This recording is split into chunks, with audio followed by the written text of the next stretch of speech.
आयकर विधेयक 2025 को संसद ने चालू मानसून सत्र में पारित कर दिया है। इसका उद्देश्य भारत की टैक्स प्रणाली को सरल बनाना है। लेकिन बड़ा सवाल यह है कि क्या यह सच में आम नागरिकों के लिए ज़्यादा सरल है? नया कानून क्यों ज़रूरी था? 1961 का आयकर अधिनियम अब पुराना हो चुका है। वर्षों में इसमें कई बार संशोधन किए गए हैं। इसके कारण यह काफ़ी जटिल बन गया। आम नागरिकों के लिए इसे समझना मुश्किल था और कर अधिकारियों को मनमानी का अवसर भी मिल जाता था। नए आयकर बिल में अध्यायों की संख्या 47 से घटाकर 23 कर दी गई है। धाराएं भी 819 से घटाकर 536 कर दी गई हैं।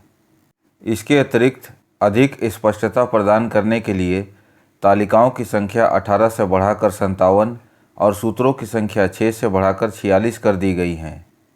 सबसे अहम बात यह है कि भाषा को आसान बनाया गया है और जहां आवश्यक था वहां उदाहरण भी दिए गए हैं। इनकम टैक्स बिल का मूल संस्करण फरवरी 2025 में पेश किया गया था। फिर इसे सेलेक्ट कमेटी को भेजा गया। यह समिति बैजयंत पांडा की अध्यक्षता में बनी थी।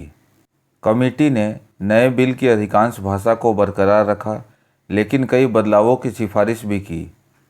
सरकार ने कमेटी की सिफारिशों को शामिल करने के लिए बिल को वापस ले लिया और संशोधित संस्करण 11 अगस्त 2025 को सदन से पारित कर दिया गया। इस नए कानून से टैक्स स्लैब में कोई बदलाव नहीं हुआ है। ज़्यादातर बदलाव सामान्य आयकर दाता को प्रभावित नहीं करेंगे क्योंकि वे तकनीकी प्रकृति के हैं। उदाहरण के लिए न्यूनतम वैकल्पिक कर यानी मिनिमम अल्टरनेट टैक्स और वैकल्पिक न्यूनतम कर यानी अल्टरनेट मिनिमम टैक्स के प्रावधानों को दो अलग अलग उपखंडों में विभाजित किया गया है। साथ ही अब करदाता संबंधित आकलन वर्ष की समाप्ति के बाद 4 सालों तक अपनी आयकर रिटर्न को अपडेट कर सकते हैं। इसका मतलब है कि गलतियों को बिना किसी जुर्माने या अतिरिक्त कर के ठीक किया जा सकता है। खास बात यह है कि अब आकलन को दोबारा खोले जाने की अवधि घटाकर 5 वर्ष कर दी गई है। लेकिन इसके कुछ बदलाव चिंता का कारण हैं। मूल आयकर अधिनियम 1961 में यह आवश्यक था कि यदि किसी व्यक्ति के पास किसी भी इलेक्ट्रॉनिक रूप में दस्तावेज पाए जाते हैं तो वह अधिकृत अधिकारी को उन लेखा पुस्तकों या अन्य दस्तावेजों के निरीक्षण की आवश्यक सुविधा उपलब्ध कराएं। नए कानून के अनुसार जिसके पास भी किसी इलेक्ट्रॉनिक दस्तावेज या जानकारी का नियंत्रण या अधिकार है, उसे न केवल कर अधिकारी को उचित तकनीकी और अन्य सहायता प्रदान करनी होगी, बल्कि पासवर्ड भी साझा करने होंगे। चूँकि कानून ने यह सीमा तय नहीं की है कि कर अधिकारी किस प्रकार की इलेक्ट्रॉनिक जानकारी का आकलन करने के लिए मांग कर सकते हैं।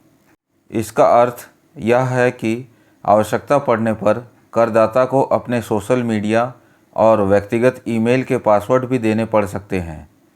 इसके अतिरिक्त यदि पासवर्ड उपलब्ध न कराया जाए तो कानून कर अधिकारी को किसी भी कंप्यूटर सिस्टम के एक्सेस कोड को ओवरराइड करने का अधिकार भी देता है। सरकार का कहना है कि आजकल अधिकतर वित्तीय लेन देन की जानकारी मैसेजिंग ऐप्स या व्यक्तिगत ईमेल में होती है। इसलिए टैक्स जांच के लिए यह प्रावधान जरूरी है।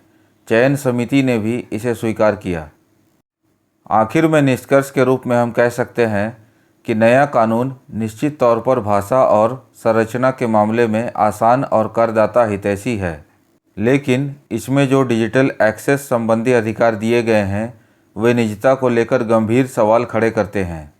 यानी सरलता आई है, लेकिन गोपनीयता की चिंता भी साथ बनी हुई है।